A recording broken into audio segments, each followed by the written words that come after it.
جی واقع صاحب. میرا کوشچن یہ ہے کہ جب ہم لوگ جیسے پڑھتے ہیں کہ قرآن ہم رینڈم کھول کے کچھ مشکل میں ہو تو قرآن کھولیں, جو بھی آیت سامنے آئے اس میں ہمیں آنسر ملے گا اس کا, تو یہ طریقہ کتنی حد تک ٹھیک ہے؟ کیونکہ یہ بہت پھیلایا جاتا ہے.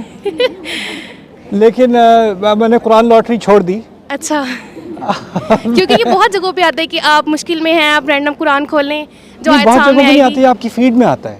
صحیح. یہ بہت جگہوں پہ نہیں آتا, یہ الگوریدم آپ کو وہ ایک جیسی ویڈیوز دکھاتا ہے نا, تو وہ صحیح. تو ایسا نہیں کرنا چاہیے کہ قدر سے نہیں آ رہا, وہ انسٹاگرام سے آ رہا ہے. مطلب مشکل میں قرآن کھولیں, اور ایسا نہیں کرنا چاہیے. نہیں کرنا چاہیے, آپ قرآن کھولیں اچھی بات ہے, لیکن اصل میں قرآن سے رشتے کی جو ہماری بنیاد ہے نا, وہ یہ نہیں ہے کہ وہ ہمارے مسائل کا حل نکالے گا جس طرح سے ہم اس کو سمجھ رہے ہیں.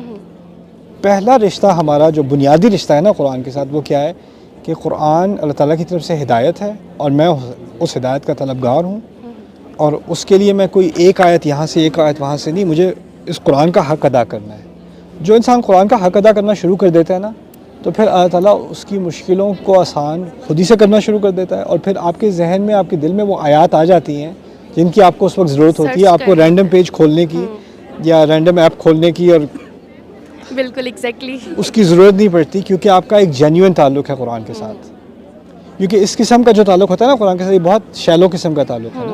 کیونکہ قرآن کا حق بنتا ہے کہ ہمارے ساتھ اس کا ایک گہرا تعلق ہو, اور وہ نہیں ہوگا جب تک ہم اس کے ساتھ ٹائم نہیں گزاریں گے. بالکل ایگزیکٹلی. رائٹ. ٹھیک ہے, تھینک یو سو مچ. سر ایسا ہے کہ وہ جو جنرل ہوتا ہے وہ کب